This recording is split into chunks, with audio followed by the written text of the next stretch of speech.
한국 스톱! 침몰하기 싫으면 까불지 말고 대기하세요. 미국 정부의 폭탄 발언에 세계가 발칵 뒤집혔습니다. 호르무즈 해협이 봉쇄되자 자국의 이익만 챙기려 했던 미국. 미 해군은 모든 민간 선박에게 즉시 운항을 포기하라 라며 강하게 압박했죠. 하지만 바로 그때 믿을 수 없는 일이 벌어졌습니다. 한국의 유조선이 폭풍우를 뚫고 해협 돌파에 성공한 겁니다. 한국의 결단에 미국은 경악했고 유조선은 아무런 피해 없이 무사히 한국에 도착했죠. 도대체 무슨 일이 벌어진 걸까요? 한국이 굴복 대신 돌파를 선택한 이유. 지금 시작합니다. 세계의 바다가 멈췄습니다. 이란이 호르무즈 해협에 미사일을 쏟아부었기 때문이에요. 지구 원유 물동량의 30%가 단 하루 만에 증발했고 유가는 배럴당 110달러를 돌파하며 아시아 경제를 산산조각 냈습니다. 미 해군 제5함대는 슈퍼컴퓨터를 총가동해 모든 우회 경로를 시뮬레이션했지만 화면이 뱉어낸 건 차가운 숫자 하나뿐이었죠. 생존율 0%. 바다 위 48척의 상선은 관짝이나 다름없었습니다. 스털링 제독이 전 세계 카메라 앞에서 통원 금지 문서에 서명했어요. 잘난 서방의 선사들은 수조 원어치 화물을 내버린 채 선장들에게 항복을 명령했습니다. 미국이 불가능이라 선언하면 바다는 닫히는 겁니다. 적어도 그때까지 세상은 그렇게 돌아갔죠. 저는 로버트 앤더슨, 미 해군 제5함대에서 23년째 작전을 굴려온 사람입니다. 수백억 달러짜리 홀로그램 작전 지도를 매일 들여다보며 이 바다에서 미국 몰래 움직이는 건 아무것도 없다고 확신했어요. 그런데 공습 사이렌이 울려 퍼지던 그 밤, 레이더망 한 구석에서 점 하나가 미친 듯이 달리기 시작했습니다. 우리의 정지 명령을 씹어버리고 불가능의 바다를 향해 전속력으로 돌진하는 32만 톤짜리 괴물이었어요. 태극기를 달고 있었습니다. 그 순간 벙커 안공기가 변했어요. 12시간 전으로 돌아가겠습니다. 이란의 경고성 미사일이 해협 수면에 박히는 순간 물기둥이 상선 높이만큼 솟구쳤어요. 벙커 천장의 경보등 24개가 동시에 붉게 물들었습니다. 최고 등급 공습 사이렌이었죠. 저는 에스프레소를 내려놓고 홀로그램 작전 지도 앞으로 뛰어갔습니다. 해협을 가로지르는 항로가 시뻘겋게 전멸하고 있었어요. 기뢰 부설 확인이라는 글자가 화면 위를 기어갔습니다. 등골이 싸늘해졌어요. 이건 경고가 아니라 봉쇄였습니다. 혼란이 채 가라앉기도 전에 벙커 철문이 쾅 열렸어요. UAE 푸자이라 행정청장 칼둔이 경호원도 없이 뛰어들어왔습니다. 넥타이가 풀어져 있었고 이마엔 땀이 줄줄 흘렀어요. 칼둔이 스털링 제독에게 달려가 두 손으로 책상을 짚었습니다. 제독님, 송유관이 터지기 직전입니다. 기름이 빠져나갈 곳이 없어요. 유조선 호위가 필요합니다. 지금 당장요. 목소리가 갈라져 있었어요. 절박한 사람의 눈이었습니다. 스털링 제독은 홀로그램에서 눈도 떼지 않았어요. 청장, 지금 이란이 해협에 기뢰를 깔았소. 미 해군 함정을 투입하는 건 확전행위요. 칼둔의 얼굴이 하얗게 질렸습니다. 그러면 우리 보고 어쩌란 겁니까? 3,000명이 그 송유관 옆에서 일하고 있습니다. 제독이 그제야 고개를 돌렸어요. 표정에는 아무것도 없었습니다. 미국은 미국의 이익을 지킵니다. 그 한마디에 칼둔의 다리가 풀리는 게 보였어요. 저는 그 장면을 지켜보면서도 커피잔을 내려놓지 않았습니다. 솔직히 남의 나라 송유관이 터지든 말든 우리 소관이 아니었으니까요. 칼둔이 떠난 뒤 저는 별도로 시뮬레이션을 돌려봤습니다. 호르무즈를 피해 수심이 얕은 푸자이라 대체 항만으로 우회하는 기동이었어요. 32만 톤급 유조선 기준으로 수심, 조류, 암초 분포를 전부 입력했습니다. 슈퍼컴퓨터가 3분을 돌더니 화면 전체를 붉은색으로 도배했어요. 좌초 확률 100%, 수심 18m에 흘수 22m짜리 배를 밀어 넣겠다는 건 바닥에 배를 박겠다는 소리나 마찬가지였습니다. 저는 태블릿을 접었어요. 답이 없었습니다. 스털링 제독이 기자회견장으로 올라갔습니다. 전 세계 카메라 플래시가 터지는 가운데 제독은 동맹국들의 호의 요청을 하나씩 읽어내려갔어요. 그리고 한 건도 빠짐없이 거절했습니다. 미 해군 제5함대는 호르무즈 해협 및 모든 우회 항로에 대해 항행 불가를 선언합니다. 생존율 0%입니다. 제독의 펜이 공식 문서 위를 긋는 순간 바다 위 48척의 배가 동시에 사용 선고를 받았어요. 기자들 사이에서 탄식이 터져나왔지만 벙커 안장교들의 표정은 담담했습니다. 미국이 결정한 겁니다. 그러면 끝이에요. 푸자이라 대체 항만에서는 지옥이 열리고 있었어요. 위성 영상으로 봤습니다.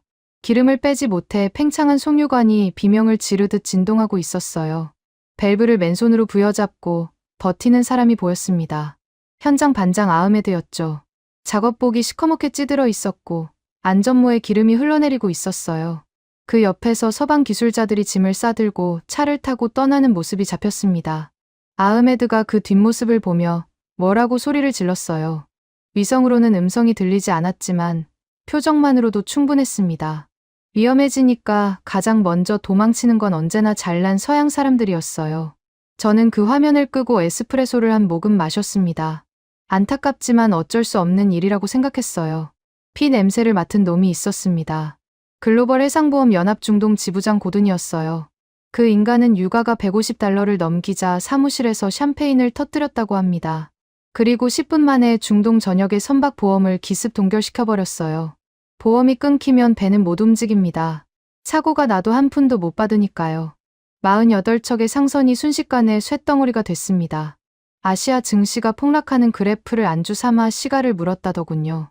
바다 위에서 사람이 죽든 말든 그 인간에겐 숫자만 보였던 겁니다. 일본의 거대 선사가 먼저 꼬리를 내렸습니다. 수조 원어치 화물을 포기하고 선장들에게 명령을 하달했어요. 이란군에 저항하지 말고 무조건 항복하라. 영국도 똑같았습니다. 대영 제국의 깃발을 단 배들이 엔진을 끄고 바다 한복판에 멈춰섰어요. 세계가 미국의 통제 아래 숨을 죽였습니다. 저는 벙커 의자에 깊숙이 몸을 묻고 태블릿을 넘겼어요. 위기 상황이었지만 마음은 편했습니다. 모든 게 통제 안에 있었으니까요. 미국이 안 된다고 했고 세상은 고분고분 따랐습니다. 이대로 이란과 외교전을 벌이면 되는 거였어요. 바로 그때였습니다. 레이더 담당 정보병이 의자에서 벌떡 일어났어요. 중령님, 미확인 선박 하나가 정지선을 돌파했습니다. 저는 고개를 들었습니다. 화면 구석에서 초록색 점 하나가 또렷하게 빛나고 있었어요. 우리의 정지 명령을 무시한 채 전속력으로 남하하고 있었습니다. 선적은 확인 중입니다. 32만 톤급 초대형 유조선으로 보입니다. 스털링 제독이 홀로그램 지도를 확대했어요. 제독의 눈이 가늘어졌습니다. 항로를 봐라. 호르무즈가 아니라 푸자이라 쪽이다. 수심 18m짜리 얕은 바다에 22m 홀수 괴물을 밀어넣겠다고? 벙커 안에서 낄낄거리는 웃음이 터졌어요. 저도 웃었습니다. 겁에 질린 아시아 선원들이 조타기를 놓친 거라고 생각했어요. 국적 확인됐습니다. 정보병의 목소리가 벙커에 울렸습니다. 대한민국 선적입니다.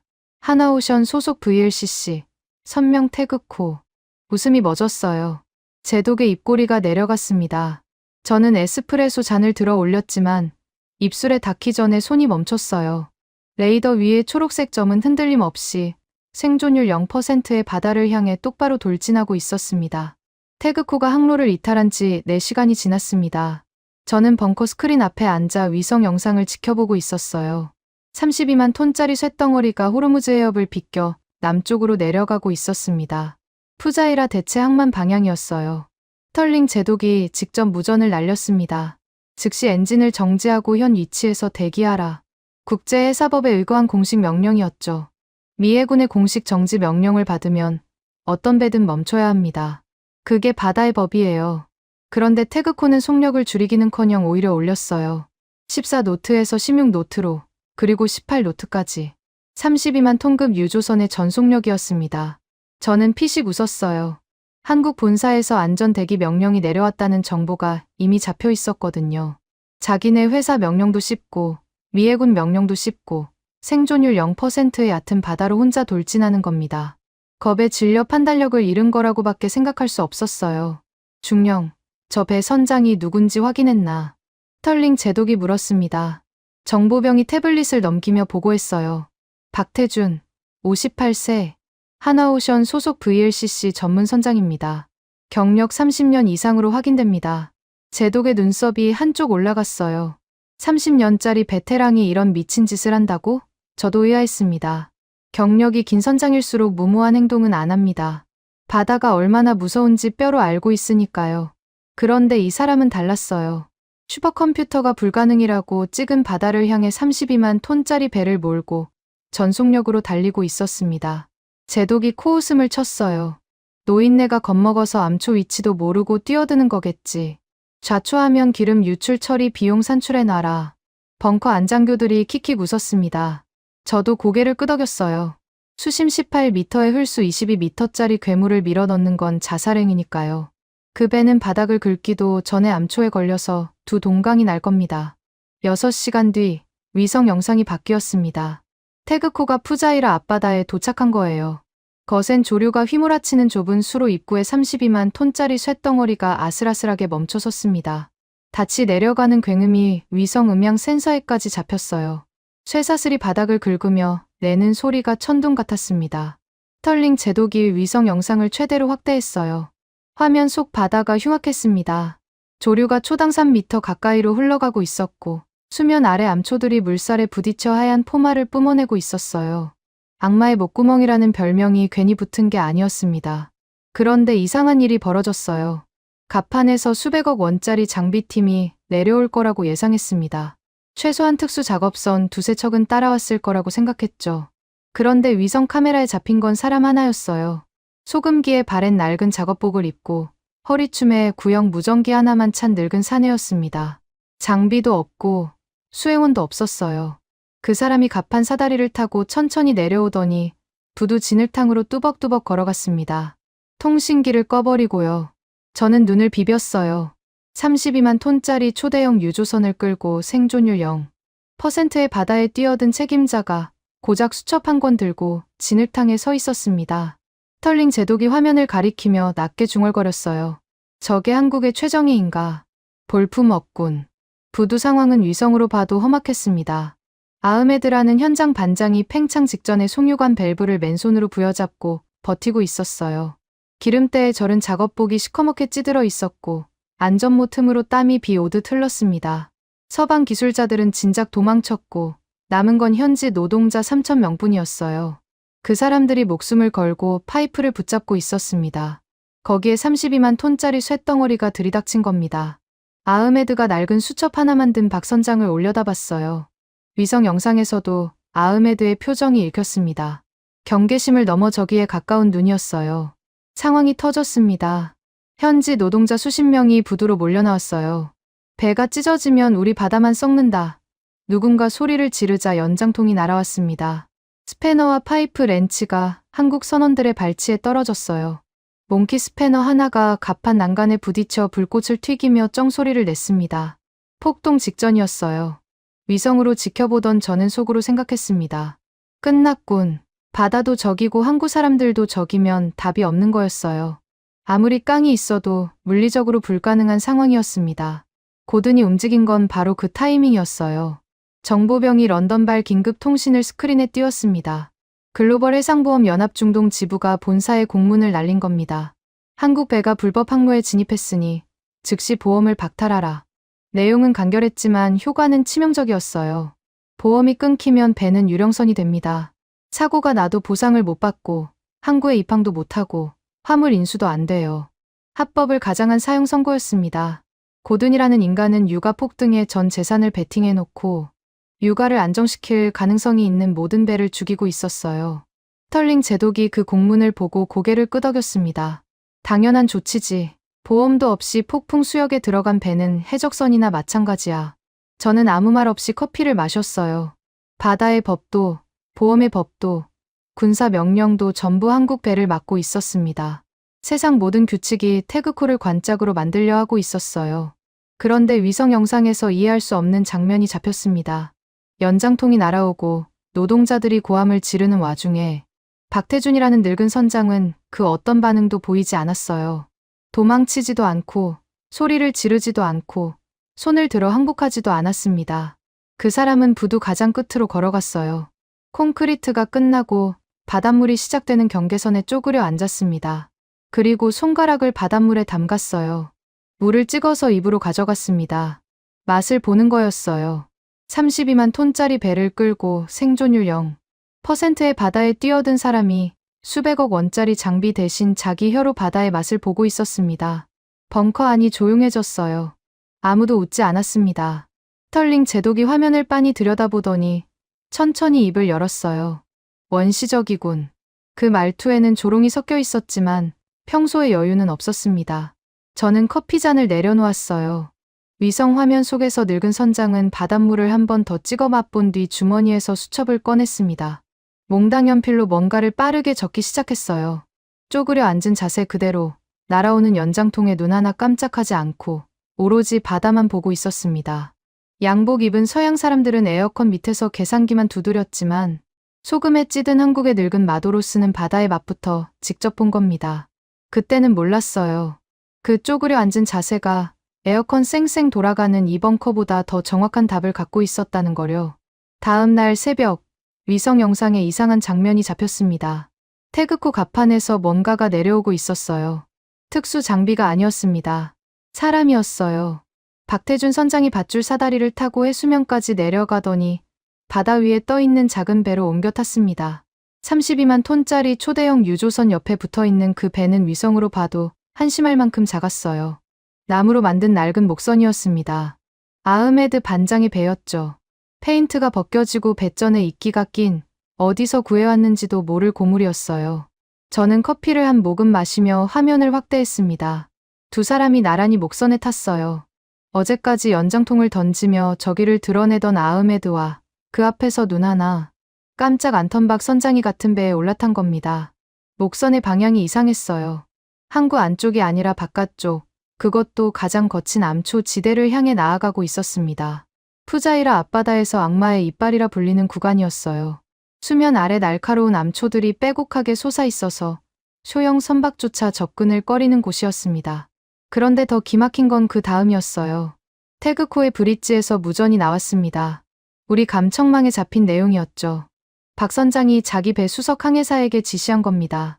음파 탐지기 전원을 끄라고요. 저는 귀를 의심했어요. 수백억 원짜리 최첨단 소나를 끄라니. 암초 지대 한복판에서 눈을 감겠다는 소리였습니다. 스털링 제독이 에스프레소를 내려놓으며 웃었어요. 소나를 끈다고?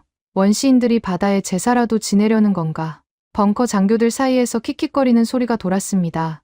저도 실소가 나왔어요. 이 시대의 암초 지대를 유관과 감으로 항해하겠다는 건 자살과 구분이 안 됐으니까요. 미 해군은 수심 측정만 해도 멀티빔 소나, 사이드 스캔 소나, 수중 드론까지 3중으로 돌립니다. 그런데 저 늙은이는 전부 끄고 나무배를 탔어요. 위성 영상을 계속 지켜봤습니다. 목선이 암초 지대 한복판에 멈춰 섰어요. 파도가 사방에서 부딪혀 하얀 포말이 끊임없이 솟구쳤습니다. 그 속에서 박 선장이 뭔가를 했어요. 처음엔 뭔지 몰랐습니다. 화면을 최대로 확대하자 보였어요. 목선 바닥에 귀를 대고 있었습니다. 두 눈을 감은 채 바닥 널빤지에 옆얼굴을 붙이고 미동도 하지 않았어요. 배전을 때리는 파도가 목선을 흔들어댔지만 그 사람은 꿈쩍도 안 했습니다. 1분, 2분, 3분. 정보병이 어깨를 으쓱하며 저를 쳐다봤어요. 저도 뭘 하는 건지 감이 안 잡혔습니다. 5분이 지나자 박 선장이 천천히 고개를 들었어요. 그리고 코를 킁킁거리며 바다 냄새를 맡았습니다. 뻘 냄새가 나는 쪽으로 고개를 돌리고 손가락을 물에 담갔다가 빼서 바람에 말리며 방향을 가늠했어요. 위성 열감지 센서로 확인한 수면 온도 분포도, 조류 방향, 추적 알고리즘도 전부 없이 오로지 자기 몸 하나로 바다를 읽고 있었습니다. 목선 바닥의 진동으로 해저 지형의 굴곡을 느끼고 뻘 냄새의 농도로 수심의 깊고 얕음을 재고 파도가 배전을 치는 각도로 조류의 방향을 파악하고 있었던 거예요. 스털링 제독이라면 미개하다고 비웃었을 겁니다. 실제로 벙커 안장교들 사이에서 실소가 나왔어요. 하지만 저는 웃지 못했습니다. 그 늙은 선장의 움직임에는 이상하게 흐트러짐이 없었거든요. 허튼 짓을 하는 사람의 동작이 아니었어요. 수십 년을 저렇게 해온 사람의 손놀림이었습니다. 박 선장이 일어서더니 아흐메드의 어깨를 잡았어요. 감청된 무전이 아니라 현장 마이크 감도를 최대로 올려서 겨우 잡힌 음성이었습니다. 서양 놈들 기계 말고 당신 조상들이 쓰던 진짜 새끼리 어디요? 아흐메드가 굳은 표정으로 박 선장을 올려다봤어요. 한참을 말없이 쳐다보았습니다. 저는 아흐메드가 다시 저기를 드러낼 거라고 예상했어요. 어제까지 연장통을 던진 사람이었으니까요. 그런데 아흐메드의 표정이 변했습니다. 눈동자가 흔들리더니 무언가를 찾는 듯 시선이 바다 위를 훑었어요. 그리고 암초 사이 비좁은 틈새를 손가락으로 가리켰습니다. 아무 해도에도 표시되지 않는 천년 전 아랍 상인들이 쓰던 비밀수로였어요. 벙커 안이 술렁였습니다. 정보병이 해당 좌표를 미해군에도 데이터베이스에 입력했어요. 결과는 공백이었습니다. 아무 데이터도 없었어요. 우리 슈퍼컴퓨터에 존재하지 않는 길이었습니다.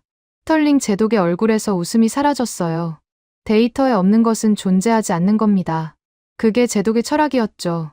그런데 저 아래 바다에서는 데이터에 없는 길을 가리키는 손가락 하나가 수백억 달러짜리 시스템보다 또렷한 답을 내놓고 있었어요. 박 선장이 수첩을 펼쳤습니다. 몽당 연필을 쥔 굳은 살 박힌 손이 미친 듯이 움직였어요. 파도가 암초를 치는 주기, 물살이 방향을 바꾸는 각도, 조류가 부딪히는 지점의 수면 높이 변화를 초 단위로 쪼개서 기록하기 시작했습니다. 정보병이 감탄 섞인 목소리로 말했어요. 저 사람, 수기로 조류 패턴 분석을 하고 있습니다. 저는 대답하지 못했어요. 화면 속 박 선장의 눈이 어떤 규칙을 찾아냈다는 듯 번뜩였기 때문이었습니다. 30분 뒤, 감청된 무전이 벙커에 울렸습니다. 박 선장의 목소리였어요. 태그코 브릿지를 향해 쏘아붙이는 말투가 거칠었지만 내용은 명확했습니다. 찾았다. 파도와 조류가 정면 충돌하는 시간대가 있어. 하루에 딱 15분이야. 그 시간에 암초 사이 수심이 2m 이상 깊어진다. 저는 의자에서 몸을 일으켰어요. 귀를 의심했습니다. 조류와 파도가 정면으로 부딪히면 에너지가 상쇄되면서 일시적으로 수면이 눌리고 수심이 깊어지는 현상이 있습니다. 역조류 현상이에요. 이론적으로는 알려져 있지만 실제로 이걸 항해에 쓰는 건 미 해군에서도 시도한 적이 없었어요. 변수가 너무 많고 시간이 너무 짧아서 컴퓨터로도 정확한 타이밍을 못 잡거든요. 그런데 저 늙은 선장이 목선 바닥에 귀를 대고 찾아낸 겁니다. 수조 원짜리 인공지능도 못 잡은 미세한 역조류의 틈을 발바닥 진동과 바닷물 맛과 뻘 냄새로 찾아냈어요. 스털링 제독의 표정이 처음으로 일그러졌습니다. 헛소리야. 15분 만에 32만 톤을 암초 사이로 집어넣겠다고? 물리적으로 불가능해. 제독의 말이 틀린 건 아니었어요. 15분이라는 시간은 32만 톤급 유조선이 방향을 한번 트는데도 빠듯했습니다. 그 좁은 틈으로 암초를 피해가며 저방까지 해야 한다면 엔진이 안전 한계치를 넘어서 돌아가야만 가능한 이야기였어요.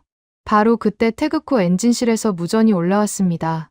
감청 장비가 잡은 목소리는 최동일이라는 하나오션 수석 엔지니어의 것이었어요. 선장님, 물길이 열리는 건 15분뿐입니다. 지금 안전 리미트 안에서는 시간 내에 암초를 못 빠져나갑니다. 잠시 정적이 흘렀어요. 박 선장의 대답이 돌아왔습니다. 동일아, 하나 엔진이 어디까지 버티는지 네가 제일 잘 알잖아. 록을 풀어. 최동일의 숨소리가 거칠게 잡혔습니다. 안전 소프트웨어 록을 강제 해제하면 엔진이 설계 한계치를 넘어서 돌아갑니다. 폭발할 수도 있다는 뜻이었어요. 최동일이 대답했습니다. 하나의 심장이 어디까지 뛰는지 세계한테 보여주죠. 벙커가 조용해졌어요. 저는 식어버린 에스프레소를 내려다봤습니다. 처음으로 잔을 드는 손에 힘이 들어가지 않았어요. 수조 원짜리 슈퍼컴퓨터가 석 달을 돌려도 못 찾은 답을 늙은 선장의 수첩 한 권이 단 30분 만에 찾아냈습니다. 문제는 그 답을 실행하려면 한국 엔진의 심장이 터져야 한다는 거였어요.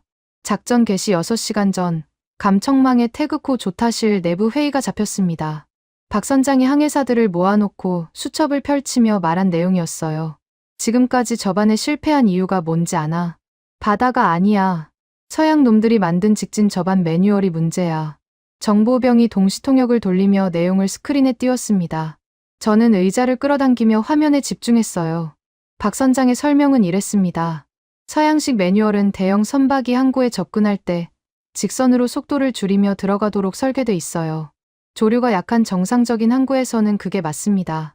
하지만 푸자이라 대체 항만은 정상적인 항구가 아니었어요. 초당 3m의 조류가 옆에서 때리고 수면 아래 암초가 톱니처럼 솟아있는 곳이었습니다. 직선으로 들어가면 조류의 옆으로 밀려 암초에 부딪히는 거예요. 서방 선박들이 한 달째 실패한 이유가 바로 그거였습니다. 매뉴얼대로 했기 때문에 실패한 겁니다. 박 선장이 수첩에 그려놓은 항로를 설명하기 시작했어요. 저는 눈을 의심했습니다. 직선이 아니었어요. 항구를 향해 곧장 들어가는 게 아니라 일부러 암초 쪽으로 기술을 틀어서 거센 조류를 정면으로 받겠다는 거였습니다. 미친 짓이었어요. 32만 톤짜리 배를 암초를 향해 돌진시킨다고. 그런데 박 선장의 계산은 그 다음이 핵심이었습니다. 조류가 배의 측면을 강하게 밀 때 엔진을 최대 출력으로 터뜨리면 그 반동으로 배가 미끄러지듯 방향을 틀면서 암초 사이 좁은 틈을 타고 들어간다는 거예요. 자동차로 치면 핸들을 반대로 꺾으면서 드리프트하는 것과 같은 원리였습니다. 32만 톤짜리 유조선으로요. 스털링 제독이 화면을 보더니 두 팔을 꼈어요. 자살쇼가 드디어 시작되는군. 제독이 명령을 내렸습니다. 5함대 전함대 메인 스크린에 태그코의 실시간 위성 영상을 띄우라고요. 작전 지원이 아니었습니다. 관전이었어요. 한국 배가 암초에 박살 나는 걸 구경하겠다는 거였습니다. 벙커 곳곳에서 장교들이 커피를 들고 스크린 앞으로 모여들었어요. 마치 경기를 보러 온 관중 같았습니다. 저도 새 에스프레소를 뽑아 들고 자리를 잡았어요. 솔직히 호기심이 생겼습니다. 저 미친 드리프트 전술이 물리적으로 가능한 건지 보고 싶었어요. 그 사이 고든이 움직였습니다. 정보병이 런던발 공문을 스크린 한 구석에 띄웠어요. 글로벌 해상보험 연합이 태그코의 선박 보험을 공식 박탈한다는 통보였습니다. 사유는 간결했어요. 국제회사 기구가 지정한 안전 항로를 이탈하여 비인가 수역에 무단 진입. 이에 따라 모든 보장을 즉시 정지한다. 합법이었습니다. 규정대로라면 한 글자도 틀린 게 없었어요. 하지만 타이밍이 너무 정확했습니다. 태그코가 작전을 개시하기 직전에 보험을 끊어버린 겁니다. 보험이 없으면 사고 시 수조 원의 배상을 선사가 전부 떠안아야 해요. 하나오션이 통째로 날아갈 수 있는 금액이었습니다. 고든이라는 인간은 태그코의 발목을 잡기 위해 합법이라는 칼을 정확하게 들이댄 거예요. 감청망에 태그코 브릿지에 긴급 통신이 잡혔습니다. 하나오션 본사에서 연락이 온 거예요. 보험이 끊겼다. 작전을 중단하라. 본사의 목소리가 다급했어요. 박 선장은 3초쯤 침묵했습니다. 그리고 무전기를 꺼버렸어요. 아무 대답도 하지 않았습니다. 저는 커피잔을 내려놓았어요. 자기 회사에 존망이 걸린 명령을 무시하고 전진하겠다는 거였습니다. 대단한 건지 미친 건지 구분이 안 됐어요. 상황이 뒤집힌 건 그로부터 20분 뒤였습니다. 푸자이라 상공의 헬기 한 대가 나타났어요. 위성 영상에 선명하게 잡혔습니다. UAE 행정청 소속 특별기였어요. 칼둔 청장이 직접 타고 온 겁니다. 헬기가 태그코 옆 부두에 착륙하자마자 칼둔이 뛰어내렸어요. 양복 자락이 로터 바람에 미친 듯이 펄럭였습니다. 칼둔이 부두 한복판에 서서 위성 카메라를 똑바로 올려다봤어요. 우리가 보고 있다는 걸 아는 듯한 눈이었습니다. 그리고 현장 마이크에 잡힌 목소리가 벙커 스피커를 울렸어요. 지금부터 한국 유조선 태그코에 대한 모든 리스크는 아랍에미리트 국가 예산으로 전액 보증합니다. 보험이 필요 없습니다. 이 항구에서 한국 배를 막는 자는 UAE를 적으로 돌리는 것과 같습니다. 벙커가 조용해졌어요. 스털링 제독의 커피잔이 멈췄습니다. 칼둔이 한 건 단순한 재정 보증이 아니었어요. 국가 예산을 걸고 고든의 보험 박탈을 무력화시킨 겁니다. 합법으로 조인 올가미를 국가의 권위로 찢어버렸어요. 며칠 전 이 벙커에서 스털링 제독에게 문전박대당했던 그 사람이었습니다. 다리가 풀리도록 절박했던 그 사람이 이번에는 한국 배를 지키기 위해 국가 전체를 방패로 들이밀었어요. 저는 칼둔의 얼굴을 확대해서 봤습니다. 며칠 전과 완전히 다른 표정이었어요. 두려움이 아니라 확신이 있는 눈이었습니다. 무엇이 저 사람을 바꾼 건지 궁금했어요. 한국 배가 뭘 보여줬길래 국가 예산을 걸겠다는 건지. 저는 답을 몰랐습니다. 그때까지는요. 태그코가 닻을 올리기 시작했습니다. 쇠사슬이 감기는 소리가 위성 음향 센서에 잡혔어요. 묵직하고 긴 금속음이었습니다. 부두에서는 아흐메드가 현지 노동자들을 모아놓고 무릎을 꿇었어요. 알라에게 기도를 올리는 거였습니다. 이마를 바닥에 대고 입술을 달싹이는 3,000명의 모습이 위성 카메라의 작은 점들로 잡혔어요. 며칠 전 연장통을 던지던 그 사람들이었습니다. 기도가 끝나자 아흐메드가 일어서서 태그코를 올려다봤어요. 주먹을 쥐고 있었습니다. 저기가 아니었어요. 간절함이었습니다. 엔진 소리가 바뀌었어요. 위성 열감지 센서의 태그코 엔진실의 온도가 급격히 올라가는 게 잡혔습니다. 50도를 넘겼어요. 최동일 수석 엔지니어가 안전 소프트웨어 록을 해제한 겁니다. 엔진이 설계 한계치를 넘어서 돌아가기 시작했어요. 선체 전체가 진동하는 게 위성 영상에서도 보일 정도였습니다. 32만 톤짜리 쇳덩어리가 살아있는 것처럼 부르르 떨었어요. 하나오션이 만든 심장이 안전장치 없이 전력으로 뛰기 시작한 겁니다. 태그코가 움직였습니다.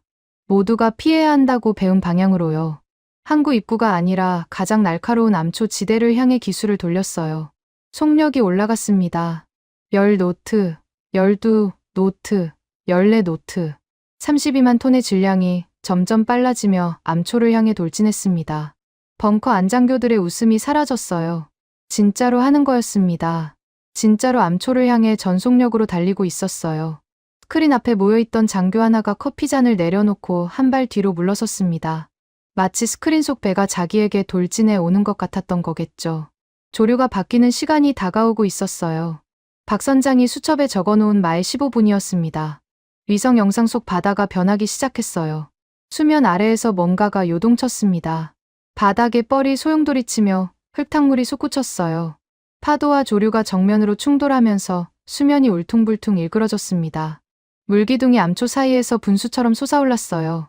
바다가 속을 뒤집는 것 같았습니다. 역조류가 시작된 거였어요. 박 선장이 수첩 한 권으로 찾아낸 하루 딱 15분의 틈이었습니다. 32만 톤짜리 태그코가 그 틈을 향해 전속력으로 돌진했어요. 암초까지 800m, 600m, 400m. 거리가 줄어들 때마다 벙커 안공기가 무거워졌습니다. 스털링 제독이 팔짱을 풀었어요. 200m. 위성 영상에서 암초의 날카로운 능선이 물살 사이로 드러났습니다. 저 위를 32만 톤이 지나가야 합니다. 닿으면 끝이에요. 선체가 찢어지고 원유가 쏟아지고 바다가 죽습니다. 100m. 저는 두 눈을 질끈 감았어요. 충돌음이 들릴 거라고 생각했습니다. 쇠가 바위를 긁는 그 끔찍한 소리가요. 심장이 멎을 것 같았습니다. 엔진 한 개치를 풀어버린 하나의 심장이 고래처럼 포효하는 소리만 벙커를 가득 채웠어요. 벙커 안 누구도 숨을 쉬지 못했습니다. 충돌음은 들리지 않았습니다. 대신 벙커 스피커를 통해 들려온 건 바다가 으르렁거리는 소리였어요. 위성 영상을 떠올려 보면 지금도 소름이 돋습니다. 암초에 부딪히기 직전 배 밑바닥에서 거센 물살이 솟구쳤어요. 역조류였습니다. 파도와 조류가 정면으로 충돌하면서 생긴 상승 압력이 32만 톤의 쇳덩어리를 밑에서 밀어 올린 겁니다. 태그코의 선체가 수면 위로 들려 올라갔어요. 센티미터 단위의 간극이었습니다. 암초의 가장 날카로운 능선이 선저를 스치듯 지나갔어요. 위성 열감지 센서에 마찰열이 잡혔지만 접촉은 아니었습니다. 머리카락 한 올 차이였어요. 그 순간 태그코의 엔진이 최대 출력으로 포효하며 조류의 반동을 탔습니다. 32만 톤짜리 거함이 암초 사이를 미끄러지듯 빠져나가며 방향을 틀었어요. 박 선장이 수첩에 그려놓은 드리프트 궤적 그대로였습니다. 저는 눈을 떴어요. 화면 속 태그코가 암초 지대를 완전히 빠져나와 내양으로 미끄러져 들어가고 있었습니다. 서방 선박들이 한 달째 실패하던 악마의 목구멍을 단 48시간 만에 종이배처럼 통과한 거예요.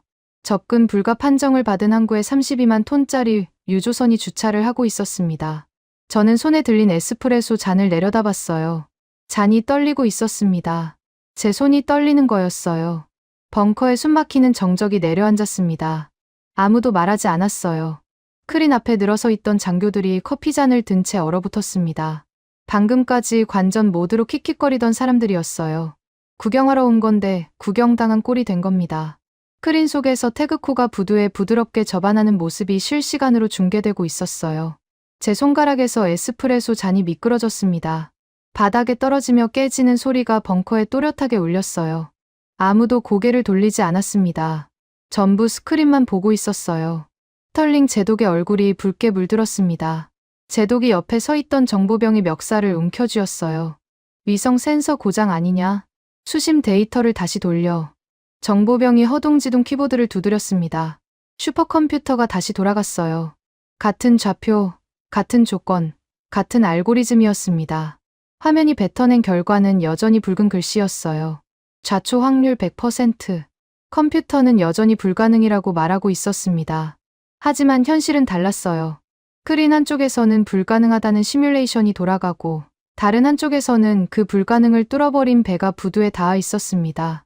제독이 정보병의 멱살을 놓았어요. 손이 축 떨어졌습니다. 아무 말도 하지 못했어요. 위성 영상이 부두를 비췄습니다. 태그코의 접안이 확인되는 순간 부두 전체가 폭발한 것 같았어요. 아흐메드와 현지 노동자들이 미친 듯이 뛰어나왔습니다. 며칠 전 연장통을 던지고 저기를 드러내던 그 사람들이었어요. 서로 부둥켜 안고 소리를 질렀습니다. 아흐메드가 무릎이 꺾이며 바닥에 주저앉았어요. 두 손으로 얼굴을 감싸고 어깨가 들썩였습니다. 위성으로 봐도 울고 있다는 게 보였어요. 터지기 직전이던 송유관을 맨손으로 붙잡고 버텼던 사람이었습니다. 도망치는 서방 기술자들의 뒷모습을 보며 피눈물을 흘렸던 사람이었어요. 그 사람의 항구에 드디어 배가 들어온 겁니다. 태극호 갑판에서 밧줄이 던져졌어요. 한국 선원들이 뛰어내렸습니다. 맨발로 달려온 현지 노동자들이 굵은 송유 파이프를 어깨에 메고 부두를 가로질러 왔어요. 언어가 달랐습니다. 한국어와 아랍어는 한 글자도 통하지 않았어요. 그런데 파이프를 연결하는 데는 말이 필요 없었습니다. 한국 선원이 호스 연결부를 들어 올리면 현지 노동자가 볼트를 죄었어요. 눈빛과 손짓만으로 움직였습니다. 한 달 동안 아무도 와주지 않았던 항구에 사람이 온 거예요. 수백억 장비를 들고 온 게 아니라 수첩 한 권 들고 온 사람들이었지만 그게 더 무거웠던 거겠죠. 파이프 연결이 완료됐습니다. 한 달 넘게 꽉 막혀 팽창하던 송유관의 밸브가 돌아갔어요. 아흐메드가 직접 밸브를 열었습니다. 맨손이었어요. 금속 손잡이가 뜨거워서 살이 지글거렸을 텐데 놓지 않았습니다. 밸브가 시원하게 열리자 시커먼 원유가 태극호의 뱃속으로 쏟아져 들어가기 시작했어요. 위성 열감지 센서의 원유의 이동 경로가 붉은 선으로 찍혔습니다. 폭발 직전이던 UAE의 동맥이 다시 뛰기 시작한 거였어요. 그 광경을 지켜보는 사람이 또 있었습니다. 파티마 국장이었어요. 중동 해운물류기구 정책국장이라는 직함을 가진 그 사람은 푸자이라 항만 관제탑에서 원유가 흘러 들어가는 장면을 내려다보고 있었습니다. 감청된 통신은 아니었어요. 위성 카메라에 관제탑 유리창 너머 파티마 국장의 모습이 잡혔을 뿐입니다. 선글라스를 벗고 눈가를 닫고 있었어요. 오열까지는 아니었지만 그 사람도 울고 있었습니다. 미군의 허락 없이는 자기 나라 바다도 못 쓰던 사람이에요. 서방 자본이 보험을 끊으면 자기 항구에 자기 배도 못 대던 사람이었습니다. 그 바다가 서양 시스템 없이도 다시 움직이는 걸 두 눈으로 본 거예요. 저는 벙커 의자에 앉아 두 손으로 얼굴을 문질렀습니다. 에스프레소 잔은 바닥에 깨져 있었고 주울 생각도 나지 않았어요.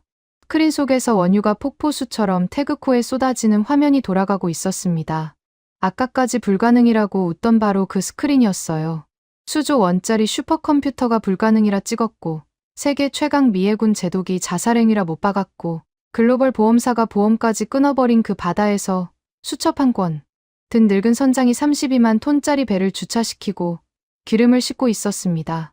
미군 제독이 불가능이라 못 박았던 악마의 목구멍을 한국의 유조선은 미끄러지듯 빠져나가며 뚫어버렸어요. 그 사실이 벙커 안 모든 스크린에 박혀 있었고 아무도 지울 수 없었습니다. 그때 정보병이 다른 스크린을 가리켰어요. 목소리가 달라져 있었습니다. 중령님, 기상위성의 비정상 패턴이 잡혔습니다. 저는 고개를 돌렸어요. 기상위성 영상이 화면에 떠 있었습니다. 아라비아 반도 남동쪽에서 시커먼 구름 덩어리가 소용돌이치며 올라오고 있었어요. 규모가 이상했습니다. 반경이 100km를 넘겼어요. 기상 데이터를 읽던 정보병의 얼굴이 하얗게 질렸습니다. 샤말입니다. 100년 만의 규모로 추산됩니다. 최대 풍속 초속 40m. 현재 속도로 3시간 뒤 푸자이라 항만에 도달합니다. 벙커가 다시 얼어붙었어요. 샤말. 아라비아 반도의 모래 폭풍입니다. 일반적인 샤말도 선박 운항을 전면 중단시키는데 100년 만의 규모라니. 초속 40m면 사람이 서 있을 수 없는 바람이에요. 계류삭이 끊어지고 선박이 통제 불능에 빠질 수 있는 수준입니다. 저는 스크린 2개를 번갈아 봤습니다. 한쪽에서는 원유가 태극호에 쏟아지고 있었고 다른 한쪽에서는 시커먼 괴물이 맹렬한 속도로 항구를 향해 달려오고 있었어요. 선적은 이제 막 시작된 참이었습니다. 600만 배럴을 채우려면 최소 12시간이 더 필요했어요. 모래폭풍은 3시간 뒤에 도착합니다. 시간이 맞지 않았어요. 스털링 제독이 입꼬리를 올렸습니다. 기적이 반쯤 완성된 순간에 하늘이 뒤집어 엎으려는 거였어요. 제독의 눈에 다시 여유가 돌아왔습니다. 자연은 편을 들지 않는 법이지. 그 말을 듣는 순간 뱃속이 뒤틀렸어요. 왜 그런지는 저도 몰랐습니다. 분명 며칠 전까지 저도 한국 배가 박살나길 바랐는데 레이더 끝에서 달려오는 시커먼 폭풍을 보는 순간 심장이 쪼그라드는 것 같았어요. 모래폭풍이 푸자이라를 집어삼키기 시작한 건 원유 선적이 시작된 지 3시간째 되던 때였습니다. 처음에는 바람 소리가 달라졌어요. 위성 음향 센서에 잡히는 주파수가 낮아졌습니다. 저주파 진동이었어요. 공기 자체가 울리는 소리였습니다. 기상 위성 영상에서 시커먼 벽이 항구를 향해 밀려오는 게 보였어요. 벽이라는 표현이 과장이 아니었습니다. 높이가 2km를 넘는 모래와 먼지의 장막이 수평선 전체를 뒤덮으며 다가오고 있었어요. 100년 만의 샤말이었습니다. 그 벽이 항구에 닿는 순간 위성 영상이 먹통이 됐어요. 모래 입자가 너무 짙어서 광학 위성이 뚫질 못했습니다. 열감지 센서와 레이더 영상만 남았어요. 화면이 붉은색과 초록색 점들로 바뀌었습니다. 선명하던 현실이 갑자기 점과 선으로 쪼개진 거예요. 초속 40m의 바람이 강타했습니다. 레이더 영상 속 태그코의 위치가 흔들리기 시작했어요. 32만 톤짜리 쇳덩어리가 바람에 밀리고 있었습니다. 부두와 태그코를 연결한 계류삭에 걸리는 하중이 실시간으로 스크린에 찍혔어요. 허용 한계치의 80%, 90%. 숫자가 미친 듯이 올라갔습니다. 사람 몸통만 한 밧줄이 팽팽하게 당겨지며 비명을 지르고 있었어요. 하나가 끊어지면 나머지의 하중이 몰리고 연쇄적으로 전부 끊어집니다. 배가 부두에서 떨어져 나가는 거예요. 그러면 원유 선적 호스도 끊어지고 기름이 바다에 쏟아지고 모든 게 끝납니다. 고든이 기다렸다는 듯이 움직였어요. 정보병이 국제해사 기구 발 긴급 공문을 스크린에 띄웠습니다. 글로벌 해상보험 연합 중동 지부장 명이었어요. 내용은 짧았습니다. 현재 푸자이라 항만은 기상청 지정 최고 등급 위험 구역이다. 폭풍 속 선적 행위는 국제해사법상 자살 테러와 동일한 고의적 위험 행위로 분류된다. 이에 따라 한국 선적 태그코의 모든 보험을 즉시 최종 박탈한다. UAE 국가 보증은 국제법적 효력이 없으므로 무효다. 합법을 가장한 맹공격이었습니다. 칼둔 청장이 국가 예산으로 쳐놓은 방패를 국제법이라는 칼로 다시 베어버린 거예요. 고든이라는 인간은 폭풍이 올 걸 알고 있었던 겁니다. 기상 데이터를 먼저 확보하고 폭풍이 강타하는 타이밍에 맞춰 공문을 날린 거였어요. 시가를 물고 육아 그래프를 보며 이 순간을 계산하고 있었겠죠. 스털링 제독이 직접 무전기를 들었습니다. 태그코를 향한 공개 주파수였어요. 벙커 스피커를 통해 제독의 목소리가 울렸습니다. 한국 유조선 태그코, 여기는 미해군 제어함대 부사령관 스털링이다. 내 말이 맞았지 않나. 초속 40m에 32만 톤이면 계류삭이 버티질 못한다. 배가 두 동강 나기 전에 엔진을 끄고 전 승무원 즉시 대피하라. 이것이 최후 통첩이다. 제독의 목소리에 조롱이 섞여 있었어요. 기적의 반쪽이 무너지는 걸 즐기는 사람의 말투였습니다. 저는 스크린을 봤어요. 계류삭 하중이 허용치의 95%를 찍고 있었습니다. 제독의 말이 틀린 게 아니었어요. 물리적으로 저 밧줄은 곧 끊어집니다. 그런데 레이더 영상에서 이상한 움직임이 포착됐어요. 태그코 브릿지, 주변에 여론이 이동하고 있었습니다. 위쪽이 아니라 아래쪽으로요. 갑판을 향해 내려가고 있었어요. 감청망에 박 선장의 목소리가 잡혔습니다. 무전이 아니었어요. 고함이었습니다. 주변 사람들에게 직접 외치는 소리가 갑판 마이크에 걸린 거예요. 밧줄 끊어지기 전에 내가 먼저 나간다. 갑판 최전방 볼라드부터 잡는다. 그 직후 갑판 위에 새로운 여론이 찍혔어요. 폭풍이 몰아치는 갑판 한복판에 사람이 나타난 겁니다. 박태준이었습니다. 허리에 밧줄을 묶고 폭풍 속으로 걸어 나간 거예요. 초속 40m입니다. 사람이 서 있을 수 없는 바람이에요. 모래 입자가 총알처럼 날아다니는 속도였습니다. 피부에 박히면 살이 찢어져요. 그 속을 58세 늙은 선장이 밧줄 하나에 몸을 의지한 채 기어가고 있었습니다. 레이더 영상에서 여론이 느리게 하지만 멈추지 않고 갑판 앞쪽으로 이동하는 게 보였어요. 스크린 앞에 서 있던 장교 하나가 작게 욕을 내뱉었습니다. 저도 모르게 주먹을 쥐고 있었어요. 스털링 제독이 대피하라고 했습니다. 고든이 보험을 끊었습니다. 본사가 중단 명령을 내렸습니다.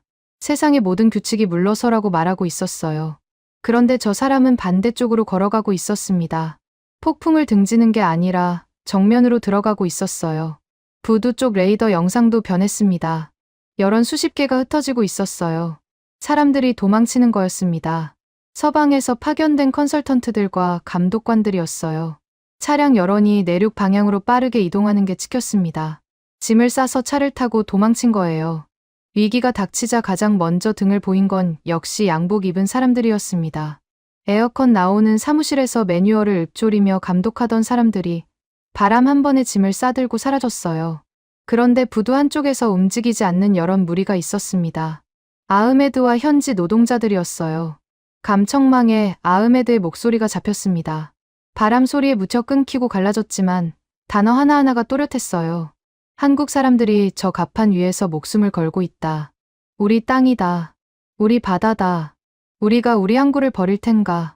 목소리가 피를 토하는 것 같았습니다. 도망치려던 노동자 몇 명이 멈칫하는 게 여론 이동 패턴으로 보였어요. 다시 돌아오는 여론이 하나, 둘 늘어났습니다. 아흐메드가 부두의 계류삭 볼라드를 두 팔로 끌어안았어요. 팽팽하게 당겨지는 밧줄 바로 옆이었습니다. 끊어지면 쇠줄 채찍에 맞아 즉사할 수 있는 자리였어요. 그 옆에 노동자들이 하나씩 붙어서 밧줄을 잡았습니다. 갑판 위에서 한국 사람들이 밧줄에 몸을 묶고 계류삭을 잡았어요. 부두 아래에서 아랍 사람들이 맨몸으로 볼라드를 끌어안았습니다. 언어가 달랐고 피부색이 달랐지만 같은 폭풍 속에서 같은 밧줄을 잡고 있었어요. 레이더 영상 속 여론들이 갑판과 부두 양쪽에서 밧줄을 따라 일렬로 늘어서 있었습니다. 모래와 바람이 그 사이를 미친 듯이 핥히었지만 아무도 놓지 않았어요. 스털링 제독의 무전에 대한 응답은 끝내 없었습니다. 박 선장이 제독의 최후 통첩을 받은 직후 가장 먼저 한 일이 무전 주파수를 꺼버린 거였어요. 미 해군 제호함대 부사령관의 공식 통신을 가차 없이 뽑아버리고 폭풍 속 갑판으로 뛰어나간 겁니다. 수조 원짜리 시스템으로 명령을 내리는 사람의 말보다 30년 동안 파도에 맞아온 자기 감각을 믿겠다는 뜻이었어요. 제독이 무전기를 내려놓았습니다. 이를 갈고 있었어요. 무시당한 게 아니라 존재 자체를 지워버린 겁니다. 집채만 한 파도가 태그코를 옆에서 때렸어요. 선체가 크게 흔들리면서 원유 선적 호스가 팽팽하게 당겨졌습니다. 호스 연결부에서 삐걱거리는 금속음이 레이더 음향에 잡혔어요. 끊어지면 기름이 바다에 쏟아집니다. 환경 재앙이 되는 거예요. 계류삭 하중이 허용치의 98%를 찍었습니다. 숫자가 붉게 전멸했어요. 벙커 안에서 누군가 숨을 들이켰습니다. 바로 그 순간 팽팽하게 당겨져 있던 전방 계류삭 하나가 끊어졌어요. 쇠줄이 채찍처럼 허공을 갈랐습니다. 레이더 영상에 충격파가 찍혔어요. 나머지 계류삭의 하중이 한꺼번에 몰렸습니다. 100%를 넘겼어요. 태그코가 부두에서 떨어져 나가기 시작했습니다. 선적 호스가 한 개까지 늘어났어요. 대형 기름 유출 사고가 나기 직전이었습니다. 벙커 안 누군가가 비명을 질렀어요. 크린 속에서 32만 톤짜리 배가 폭풍에 밀려 표류하려는 참이었습니다. 감청망에 박 선장의 고함이 터졌어요. 폭풍 소리를 뚫고 들어온 목소리는 찢어져 있었지만 내용은 분명했습니다. 갑판이 아니라 조타시를 향한 외침이었어요. 엔진 최고 출력. 지금 당장. 대피가 아니었습니다. 후퇴가 아니었어요. 밧줄이 끊어지고 배가 떠밀리는 그 순간에 엔진을 틀겠다는 거였습니다. 폭풍을 정면으로 받아치겠다는 겁니다. 위기가 닥치자 양복 입은 서양 사람들은 전부 차를 타고 사라졌지만 기름때 묻은 한국 뱃사람은 폭풍 한복판에서 조타시를 향해 소리를 질렀어요. 물러서는 게 아니라 엔진을 더 세게 돌리라고요. 저는 두 손으로 콘솔을 짚었습니다. 손바닥에 땀이 흥건했어요. 이 사람들이 미친 건지 아니면 우리가 모르는 뭔가를 알고 있는 건지 더 이상 구분이 되지 않았습니다. 태그코의 엔진이 응답했습니다. 레이더 열감지 센서의 엔진실 온도가 수직으로 치솟는 게 찍혔어요. 52도, 55도, 58도. 최동일 수석 엔지니어가 안전 로그를 이미 풀어놓은 상태였습니다. 엔진 RPM이 설계 한계치를 넘어 레드존으로 진입했어요. 벙커 스크린에 태그코의 엔진 출력, 그래프가 실시간으로 갱신되고 있었습니다. 안전 상한선을 표시하는 붉은 선을 뚫고 그래프가 치솟았어요. 정보병이 숫자를 읽다가 멈칫했습니다. 중령님, 저 엔진 출력이 설계 스펙의 120%를 넘겼습니다. 제조사 보증 한계를 완전히 벗어났어요. 어떤 엔진이든 설계 한계를 넘기면 폭발할 수 있습니다. 금속이 견디는 힘에는 물리적 상한이 있으니까요. 그런데 저 한국 엔진은 한계선을 넘어선 뒤에도 출력이 계속 올라가고 있었어요. 감청망에 최동일의 목소리가 잡혔습니다. 엔진실 내부 통신이었어요. 폭풍 소리와 금속이 비명을 지르는 소음 사이로 간신히 들렸습니다. 엔진 온도 62도, 피스톤 진동 허용치 초과, 냉각수 압력 한계입니다. 보고가 아니라 비명에 가까웠어요. 50도가 넘는 찜통 속에서 엔진 옆에 붙어 있다는 거였습니다. 그 온도면 금속 표면에 손이 닿으면 살이 붙는 수준이에요. 최동일이 스패너를 잡고 엔진 볼트를 조이며 실시간으로 기계를 붙잡고 있었을 겁니다. 그리고 박 선장의 대답이 돌아왔어요. 더 올려. 두 글자였습니다. 최동일이 3초쯤 침묵했어요. 그리고 대답했습니다. 알겠습니다, 선장님. 하나의 심장은 안 터집니다. 그 순간 엔진 출력 그래프가 또 한 번 뛰었어요. 130%를 찍었습니다. 엔진이 포효하기 시작했어요. 레이더 음향에 잡힌 소리가 달라졌습니다. 기계가 돌아가는 소리가 아니었어요. 살아있는 것이 울부짖는 소리였습니다. 32만 톤짜리 선체 전체가 진동하며 바다를 때렸어요. 폭풍이 배를 부두에서 떼어내려 했고 엔진은 배를 부두에 붙잡아두려 했습니다. 자연과 기계의 정면 힘겨루기였어요. 서양 매뉴얼대로라면 이 상황에서 엔진을 끄는 게 정석입니다. 폭풍 속에서 엔진을 돌리면 프로펠러에 불균등한 하중이 걸려서 축이 부러질 수 있거든요. 그래서 대피하는 겁니다. 엔진을 끄고 바람이 미는 대로 밀리면서 안전한 해역까지 표류한 뒤 수습하는 거예요. 그게 전 세계 해군이 쓰는 표준 절차입니다. 그런데 박 선장은 정반대를 했어요. 엔진을 끄는 게 아니라 한계를 넘겨서 폭발시켰습니다. 폭풍에 순응하는 게 아니라 정면으로 받아쳤어요. 이유가 있었습니다. 엔진을 끄고 표류하면 배는 살 수 있어요. 하지만 부두에서 떨어지는 순간 선적 호스가 끊어지고 원유를 못 싣습니다. 기름을 못 싣는 빈 배는 대한민국으로 돌아가도 의미가 없어요. 멈춰있는 공장 굴뚝에 연기를 피울 수 없으니까요. 배를 살리느냐, 임무를 완수하느냐. 박 선장은 임무를 택한 겁니다. 배가 부서져도 좋으니 기름을 싣겠다는 거였어요. 스크린 속에서 미친 장면이 벌어지고 있었습니다. 태그코의 프로펠러가 최대 출력으로 돌면서 배를 부두 쪽으로 밀었어요. 폭풍이 반대쪽에서 배를 떼어내려 했습니다. 두 힘이 팽팽하게 맞섰어요. 32만 톤짜리 쇳덩어리가 그 사이에서 덜컹거리며 버텼습니다. 박 선장이 조타실에서 스로틀을 잡고 파도의 리듬에 맞춰 출력을 조절하고 있었어요. 파도가 밀면 엔진을 올리고 파도가 빠지면 엔진을 낮추고 발바닥으로 가판 진동을 읽으며 스로틀을 밀고 당기는 거였습니다. 감청된 조타실 소리로는 숨소리와 기계음뿐이었어요. 말이 필요 없는 싸움이었습니다. 58세들은 선장의 발바닥 하나가 초속 40m의 폭풍과 정면으로 힘겨루기를 하고 있었어요. 부두에서도 전쟁이 벌어지고 있었습니다. 선적 호스가 파도에 요동칠 때마다 연결부가 삐걱거렸어요. 한국 선원들과 현지 노동자들이 파이프 밸브 위에 몸을 엎드려 눌렀습니다. 어깨와 어깨를 걸고 온몸에 무게를 실어서 밸브가 열리지 않도록 짓눌렀어요. 바람이 모래를 쏟아부었습니다. 얼굴을 가릴 수 없었어요. 밸브를 누르려면 두 손이 다 필요했으니까요.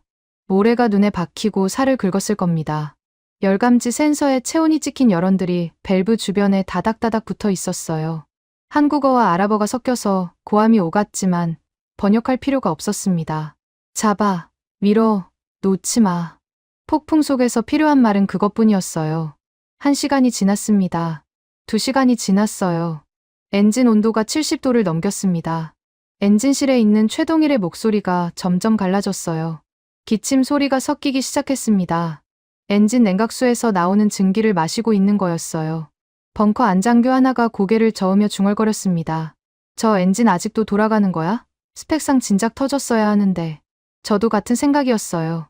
설계 한계를 130% 넘긴 엔진이 2시간째 풀스로틀로 돌아가고 있었습니다. 어떤 엔진이든 이 조건이면 축이 부러지거나 피스톤이 녹아야 정상이에요. 그런데 하나오션이 만든 저 엔진은 비명을 지르면서도 계속 돌았습니다. 멈추지 않았어요. 5시간이 지났습니다. 6시간, 7시간. 폭풍은 여전했고 엔진도 여전했어요. 선적 호스를 통해 원유가 계속 태그코의 뱃속으로 쏟아지고 있었습니다. 벙커 스크린에 태그코의 적재량이 실시간으로 갱신되고 있었어요. 300만 배럴, 400만 배럴, 500만 배럴. 숫자가 올라갈 때마다 벙커 안공기가 달라졌습니다. 처음에 관전하러 왔던 장교들이 언제부턴가 주먹을 쥐고 있었어요. 구경하러 온 건데 어느 순간부터 숨을 죽이며 숫자를 지켜보고 있었습니다. 9시간째 감청망에 최동일의 비명이 터졌어요. 선장님, RPM 레드존 200%입니다. 엔진이 웁니다. 이대로 가면 30분 안에 축이 나갑니다. 박 선장의 대답이 돌아왔습니다. 30분이면 된다. 적재량 스크린이 580만 배럴을 찍고 있었어요. 만선까지 20만 배럴이 남았습니다. 30분이면 채울 수 있는 양이었어요. 늙은 선장은 처음부터 계산하고 있었던 겁니다. 엔진이 버티는 시간과 원유를 채우는 시간을 동시에 재고 있었어요. 하나의 심장이 터지기 직전까지 쥐어짜서 딱 그만큼만 버티면 되는 거였습니다. 10시간째 벙커 스크린의 숫자가 바뀌었어요. 600만 배럴. 녹색 불이 들어왔습니다. 만선이었어요. 32만 톤짜리 태그코의 뱃속에 대한민국의 피 같은 원유 600만 배럴이 가득 찬 겁니다. 폭풍 속에서 보험도 없이 세계 최강해군의 저주를 받으며 단 10시간 만에 만선을 완성했어요. 정보병이 작게 신음을 내뱉었습니다. 벙커 안장교 3명이 거의 동시에 숨을 내쉬었어요. 숨을 참고 있었던 겁니다. 언제부터인지도 모르게 감청망의 소리가 잡혔어요. 부두에서였습니다. 아흐메드의 목소리였어요. 울음이 섞여서 끊기고 갈라졌지만 또렷하게 들렸습니다. 말이 아니었어요. 그냥 소리였습니다. 성인 남자가 목 놓아 우는 소리였어요. 그 옆에서 더 많은 울음이 터졌습니다. 현지 노동자들이었어요. 모래와 땀과 기름에 절은 사람들이 파이프 밸브 위에 엎드린 채 울었습니다. 한 달 동안 아무도 와주지 않았던 항구에서 송유관을 맨손으로 잡고 버텼던 사람들이, 폭풍 속에서 한국인들과 같이 밧줄을 잡았던 사람들이 600만 배럴이 찬 걸 확인하고 무너졌어요. 감청된 소리 속에서 아흐메드가 누군가의 손을 잡은 것 같았습니다. 거친 숨소리가 2개 겹쳐졌어요. 박 선장이었을 겁니다. 폭풍이 잦아들기 시작했어요. 초속 40m이던 바람이 30으로, 20으로 떨어졌습니다. 모래벽이 엷어지면서 위성광학 카메라가 다시 살아났어요. 화면이 선명해졌습니다. 부두 위에 엎드려 있는 사람들이 보였어요. 모래투성이에 기름투성이인 사람들이 서로를 붙잡고 있었습니다. 갑판 위에도 밧줄에 몸을 묶은 채 쓰러져 있는 한국 선원들이 보였어요. 모두 지쳐 있었지만 아무도 놓지 않았습니다. 태그코의 백고동이 울렸어요. 한 번, 길고 우렁찬 소리가 푸자이라 항만 전체를 울렸습니다. 2번, 수면이 진동했어요. 3번, 벙커 스피커까지 울릴 만큼 깊은 소리였습니다. 만선을 알리는 출항 신호였어요. 태그코가 닻을 올리기 시작했습니다. 쇠사슬이 감기는 소리가 천천히, 묵직하게 울렸어요. 32만 톤짜리 거함이 부두를 떠나 천천히 바다로 나아갔습니다. 파도를 가르며 전진하는 태그코의 뱃머리에서 태극기가 펄럭였어요. 방금까지 몰아치던 폭풍의 잔해 속에서 깃발이 찢어질 듯 펄럭이며 버텼습니다. 스털링 제독이 스크린을 보고 있었어요. 태그코가 내항을 빠져나가 외해로 나아가는 영상이었습니다. 제독의 손이 떨리고 있었어요. 처음 보는 모습이었습니다. 이 벙커에서 23년 동안 저 사람이 손 떠는 걸 본 적이 없었어요. 제독이 천천히 몸을 돌려 자신의 전술 통제 시스템 콘솔 앞에 섰습니다. 수백억 달러짜리 AI 홀로그램이 돌아가는 시스템이었어요. 평생의 신념이었습니다. 데이터가 전부고 인간의 감은 쓸모없다는 철학의 결정체였죠. 제독의 손이 콘솔의 전원 버튼 위에 얹혔어요. 그리고 눌렀습니다. 화면이 꺼졌어요. 홀로그램이 사라지고 벙커 안이 어두워졌습니다. 아무도 말하지 않았어요. 미군의 컴퓨터 전원이 꺼진 바로 그 순간, 스크린 저편에서 하나오션의 엔진은 여전히 울부짖으며 바다를 가르고 있었습니다. 태그코가 외해로 나가며 속력을 올렸습니다. 600만 배럴을 가득 실은 32만 톤짜리 거함이 파도를 헤치며 북쪽으로 향했어요. 대한민국 여수항을 향한 귀환이었습니다. 레이더 영상에 태그코의 항로가 초록색 선으로 찍혔어요. 그 항로가 미 오함대 기함 앞을 지나가는 궤적이었습니다. 정보병이 화면을 확대했어요. 태그코와 오함대 기함 사이의 거리가 좁아지고 있었습니다. 의도적이었어요. 저 선장은 일부러 미 해군 기함 앞을 스쳐 지나가는 항로를 잡은 겁니다. 우회할 수 있었어요. 넓은 바다에서 군함 앞을 지나갈 이유가 없었습니다. 하지만 태그코는 직진했어요. 위성 영상에 2배의 실루엣이 겹쳐지기 시작했습니다. 미 해군 기함의 회색 선체와 태그코의 거대한 붉은 뱃머리가 나란히 잡혔어요. 태그코가 오함대 기함 옆을 지나갔습니다. 거리 200m. 국제해사법으로 따지면 위험 근접이었어요. 하지만 미 해군은 아무 경고도 하지 못했습니다. 이 배를 막을 명분이 더 이상 없었거든요. 불가능하다고 선언한 임무를 완수하고 만선으로 돌아가는 배를 세울 규정은 이 세상 어디에도 없었어요. 위성 영상에 태그코의 측면이 선명하게 잡혔습니다. 뱃머리부터 선미까지 330m의 거대한 철벽이 미해군 기암 앞을 유유히 지나갔어요. 아파트 15층 높이의 쇳덩어리가 파도를 가르며 만든 물보라가 기암 갑판까지 튀었습니다. 기암 위에 서 있는 미해군 수병들의 여론이 레이더에 잡혔어요. 모두 갑판 난간에 나와 서 있었습니다. 태그코를 올려다보고 있었어요. 벙커에서는 소리가 안 들렸지만 표정을 상상할 수 있었습니다. 자기네 제독이 불가능이라 선언하고 자기네 슈퍼컴퓨터가 생존율 0%를 찍었던 바다에서 600만 배럴을 가득 실은 한국 배가 코앞을 유유히 스쳐 지나가고 있었으니까요. 그때 감청망에 고든의 무전이 잡혔습니다. 공개 주파수였어요. 국제해사 기구와 미 오함대 양쪽에 동시에 날린 긴급 통신이었습니다. 고든이 목소리를 높이며 떠들고 있었어요. 태그코의 폭풍 속 선적 행위는 국제해사법 위반이다. 만선이든 뭐든 이 선적은 무효다. 원유를 하역하는 항구에도 법적 제재를 가할 것이다. 미해군은 즉시 태그코의 항행을 정지시켜야 한다. 유가가 떨어질 조짐을 보이자 필사적이었어요. 태그코가 600만 배럴을 대한민국에 내려놓으면 유가가 폭락합니다. 유가 폭등에 전 재산을 베팅한 고든에게는 파산 선고나 마찬가지였어요. 합법이라는 껍데기를 또 한 번 뒤집어 씌워서 기적을 무효로 만들려는 거였습니다. 저는 무전 콘솔 앞에 앉아 있었어요. 고든의 무전이 스피커를 통해 벙커 안에 울리고 있었습니다. 손이 콘솔 위에 얹어 있었어요. 송신 버튼이 손끝 바로 아래에 있었습니다. 한 번 누르면 같은 공개 주파수로 응답할 수 있었어요.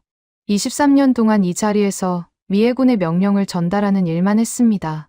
명령에 의문을 품은 적이 없었어요. 위에서 내려오면 아래로 보내는 게 군인이니까요. 그런데 그 순간 머릿속에 장면들이 스쳤어요. 수첩에 몽당 연필로 물살을 기록하던 굳은 살 박힌 손, 폭풍 속 갑판에서 밧줄 하나에 몸을 묶고 기어가던 등, 엔진이 비명을 지르는데도 더 올리라고 외치던 목소리, 부두에서 맨손으로 밸브를 잡고 울던 사람들. 그걸 우연이라고 부르는 건 이 벙커에 앉아서 에스프레소나 홀짝이던 제가 할 수 있는 말이 아니었습니다. 저는 송신 버튼을 눌렀어요. 손가락이 떨렸지만 목소리는 또렷했습니다. 여기는 미해군 제호함대 작전참모 핸더슨 중령이다. 고든 지부장, 방금 한 말 정정해라. 태그코의 선적은 폭풍 속에서 초당 40m의 풍압을 견디며 10시간 동안 이루어졌다. 계류삭이 끊어진 상황에서 엔진 출력만으로 32만 톤의 위치를 고정했다. 이것은 자살 테러가 아니라 미해군도 실행 불가능한 완벽한 함선 통제다. 너는 에어컨 밑에서 시가나 물고 있었지만 한국인들은 모래폭풍 속에서 피를 흘리며 저 기름을 실었다. 다시 한번 헛소리를 공개 주파수에 날리면 내가 직접 회사 기구에 너의 보험 사기 내역을 보고하겠다. 무전을 끊었어요. 벙커가 조용했습니다. 장교들이 저를 보고 있었어요. 스털링 제독이 꺼버린 콘솔 앞에 서서 고개를 돌렸습니다. 제독의 눈과 마주쳤어요. 아무 말도 하지 않았습니다. 제독은 고개를 돌려 다시 스크린을 봤어요. 고든의 무전은 더 이상 들려오지 않았습니다. 저는 벙커에서 나왔어요. 철문을 밀고 계단을 올라 갑판으로 뛰어나갔습니다.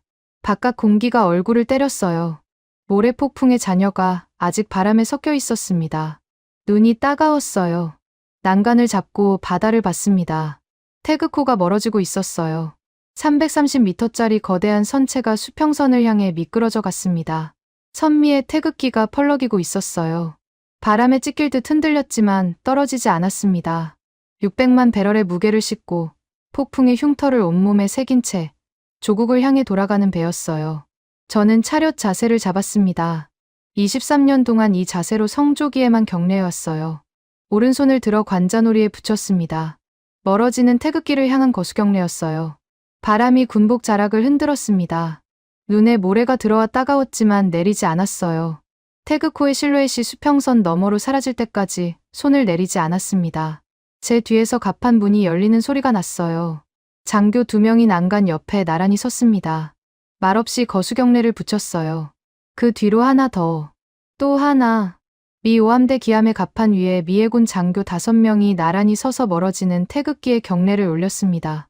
그 장면을 위성 카메라가 찍고 있었을 겁니다. 미국이 불가능이라 선언한 바다에서 미국의 장교들이 한국의 깃발에 고개를 숙인 거예요. 기름은 구했습니다. 600만 배럴의 원유가 대한민국을 향해 가고 있었어요. 하지만 한 가지가 남아 있었습니다. 이번에는 성공했어요. 한 척의 배가, 한 명의 선장이 수첩 한 권으로 기적을 만들었습니다. 그런데 다음에는요. 또 위기가 오면 또 한 명의 미친 선장이 나타나길 기도해야 합니까? 고든 같은 인간이 보험으로 목을 조르고 스털링 같은 제독이 데이터로 길을 막고 서방이 만든 낡은 규칙이 아시아의 배를 관짝으로 만드는 시스템은 여전히 살아있었어요. 기적은 일어났지만 기적을 막으려 했던 구조는 바뀌지 않은 겁니다. 저는 갑판 위에서 바람을 맞으며 생각했습니다. 기름을 싣고 돌아가는 것만으로는 부족해요. 저 배가 뚫어버린 건 암초와 폭풍만이 아니었습니다. 서방이 100년 동안 쌓아올린 오만한 바다의 질서를 수첩 한 권과 깡다구 하나로 정면에서 깨부순 겁니다. 문제는 깨진 질서를 새로운 질서로 바꿔놓지 않으면 금이 간 유리창처럼 원래대로 돌아간다는 거였어요. 대한민국 여수항이었습니다. 저는 그 자리에 있었어요. 태극호의 입항 소식이 전해지자 워싱턴에서 급파된 겁니다. 펜타곤이 저를 보낸 이유는 간단했어요.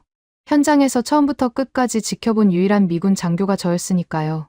공식 명목은 동맹국 항만 안전 시찰이었지만 진짜 이유는 달랐습니다. 펜타곤이 무서웠던 거예요.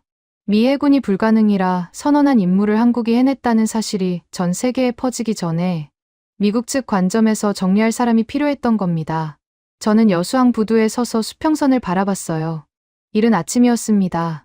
안개가 거치지 않아 바다가 뿌옇게 보였어요. 먼저 백고동 소리가 들렸습니다. 안개 너머에서 울려오는 깊고 긴 울림이었어요. 한 번, 두 번, 세 번. 푸자이라에서 들었던 그 소리와 같았습니다. 벙커 스피커를 통해 걸러진 소리가 아니라 공기를 타고 살갗에 와 닿는 진짜 소리였어요. 가슴뼈가 울렸습니다. 안개 속에서 검은 윤곽이 나타났어요. 330m짜리 거대한 선체가 천천히 모습을 드러냈습니다. 뱃머리에 태극기가 걸려 있었어요. 폭풍에 찢기고 모래에 갈린 흔적이 남아 있었지만 떨어지지 않았습니다. 태극호가 여수항에 입항하고 있었어요. 부두에 사람들이 나와 있었습니다. 항만 노동자들, 하나오션 직원들, 기자들, 그리고 가족들이었어요. 태극호가 접안하자 묵직한 쇠사슬 소리가 울렸습니다. 닻이 내려갔어요. 선적 호스가 연결되고 시커먼 원유가 태극호의 뱃속에서 여수 저유소로 쏟아지기 시작했습니다. 600만 배럴이었어요. 호르무즈가 막히며 멈출 뻔했던 대한민국 공장들의 피였습니다. 원유가 파이프를 타고 흘러들어가는 순간 여수 석유화학단지의 굴뚝에서 연기가 다시 피어올랐어요. 멈췄던 심장이 다시 뛴 거였습니다. 부두에서 누군가 울었어요. 한 명이 아니었습니다. 여러 명이었어요. 저는 미해군 제복을 입은 채 그 사이에 서 있었습니다. 아무 말도 할 수 없었어요. 같은 날 지구 반대편에서는 다른 종류의 소리가 울렸습니다. 런던 금융가에서 전해진 소식이었어요. 태극호가 여수항에 원유를 내려놓았다는 속보가 전 세계 시장에 퍼진 순간 유가가 수직으로 떨어졌습니다. 배럴당 150달러를 찍었던 원유 가격이 하루 만에 반토막 났어요. 유가 폭등에 전 재산을 베팅했던 고든은 천문학적인 손실을 입었습니다. 마진콜이 연쇄적으로 터졌고 글로벌 해상보험 연합 중동 지부는 문을 닫았어요. 고든의 다중 모니터 룸에서 유가 그래프가 바닥을 찍는 동안 며칠 전 태극호의 보험을 끊으며 시가를 물던 그 인간은 파산 서류에 서명하고 있었을 겁니다. 비열한 투기꾼의 최후치고는 너무 조용했어요. 시가 연기처럼 사라졌습니다. 푸자이라에서도 역사가 쓰이고 있었어요. 파티마 국장이 중동 해운물류기구 긴급 이사회를 소집했습니다. 위성 중계로 본 회의장에는 중동 전역의 항만 책임자들이 모여 있었어요. 파티마 국장이 단상에 섰습니다.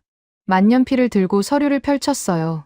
지난 한 달간 서방의 표준 매뉴얼을 따른 모든 선박이 푸자이라 접안에 실패했습니다. 수심 데이터, AI 시뮬레이션, 표준 직진 접안 절차. 전부 실패했어요.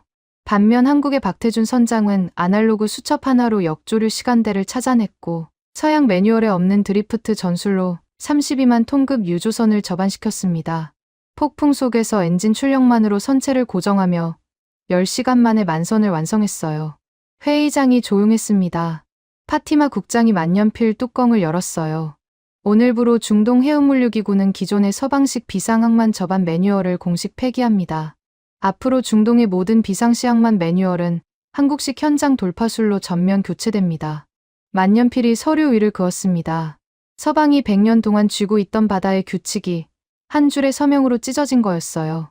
칼둔 청장이 여수항에 나타난 건 그날 오후였습니다. 전용 헬기를 타고 아랍에미리트에서 직접 날아온 거예요.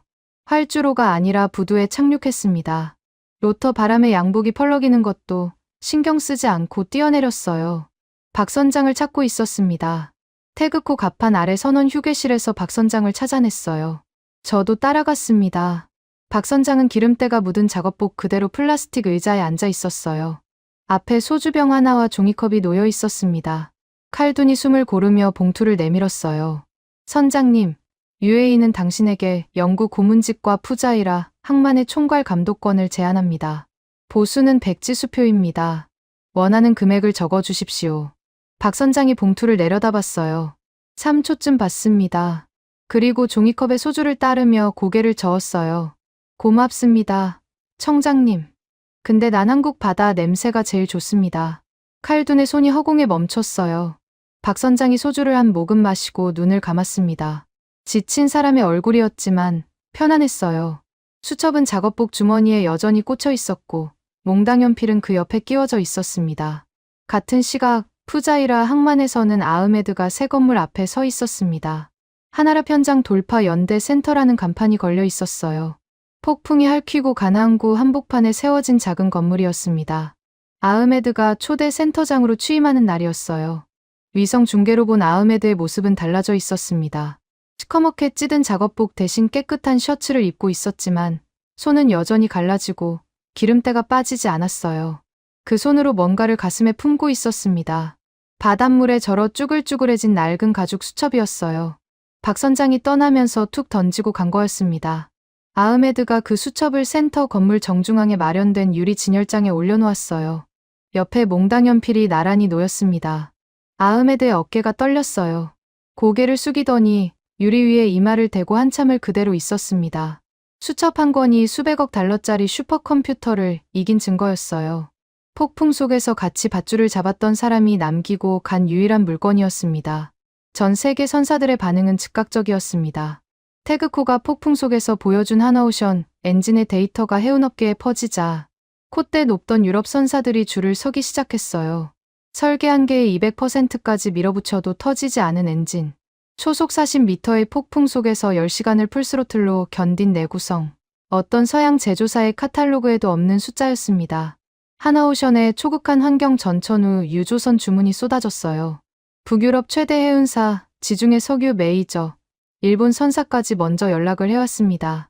최동일 수석 엔지니어가 피땀으로 지켜낸 엔진의 데이터 한 줄이 한국 조선업의 수주 잔고를 몇 년치나 채워버린 거였어요. 3월 8일 저는 워싱턴에 있었습니다. 펜타곤 브리핑 룸이었어요. 단상 위에 마이크가 놓여 있었고 아래에는 미 해군 수뇌부와 국방부 고위 관계자들이 앉아 있었습니다. 제 앞에 놓인 서류는 태극호 작전의 공식 분석 보고서였어요. 펜타곤이 원한 건 미국의 체면을 살릴 수 있는 표현이었습니다. 한국의 성공을 인정하되 미 해군의 판단이 틀리지 않았다는 뉘앙스를 넣으라는 지시가 있었어요. 저는 단상에 올라섰습니다. 마이크를 잡았어요. 서류를 내려다봤습니다. 펜타곤이 써준 문장들이 줄줄이 적혀 있었어요. 그리고 서류를 뒤집어 엎었습니다. 제가 한 말은 이랬어요. 미 해군 제왕대는 슈퍼컴퓨터에 수백억 달러를 투자합니다. 최첨단 AI가 바다의 모든 변수를 계산하고 홀로그램이 작전 지도를 그립니다. 우리는 그것이 완벽하다고 믿었습니다. 생존율 0%라는 결과가 나왔을 때 우리는 의심하지 않았어요. 컴퓨터가 불가능이라 했으니 불가능인 거라고 생각했습니다. 한국의 박태준 선장은 수첩 한 권을 들고 있었습니다. 바닷물에 절어 표지가 쭈글쭈글해진 낡은 가죽 수첩이었어요. 그 수첩과 몽당 연필 하나로 우리 슈퍼컴퓨터가 서 달을 돌려도 찾지 못한 역조류의 틈을 30분 만에 찾아냈습니다. 우리의 수조 원짜리 시스템이 한국의 낡은 수첩과 깡 앞에 완벽히 무릎을 꿇었습니다. 브리핑 룸이 얼어붙었어요. 국방부 차관보의 얼굴이 굳어졌습니다. 해군 참모 총장의 펜이 멈췄어요. 저는 계속했습니다. 오늘부로 미 해군 최고 작전 교범 첫 장에 한국의 현장 돌파 전술을 공식 수록할 것을 건의합니다. 데이터만으로 바다를 지배할 수 있다는 우리의 오만이 깨졌습니다. 한국이 그걸 증명했습니다. 브리핑 룸에서 아무 소리도 나지 않았어요. 마이크를 내려놓고 단상에서 내려왔습니다. 다리가 떨렸지만 등은 펴고 있었어요. 그날 저녁 호텔 방에서 위성 중계를 봤습니다. 여수항이었어요. 태극호가 하역을 마치고 부두에 조용히 정박해 있었습니다. 갑판 조명 아래 태극기가 바람에 천천히 흔들렸어요. 그 배가 실어온 건 기름만이 아니었습니다. 오만한 강대국들의 콧대를 꺾어버린 진짜 자존심을 싣고 온 거였어요. 저는 창밖에 워싱턴 야경을 봤습니다. 수백억 달러짜리 빌딩들이 반짝이고 있었지만 그 어떤 불빛도 여수항에 정박한 낡은 배의 갑판 위 조명보다 밝아 보이지 않았습니다. 지금까지 여러분의 영원한 말동무, 감동을 더하다 였습니다. 세계를 놀라게 한 대한민국. 다음 영상에서도 계속됩니다. 좋은 하루 되세요.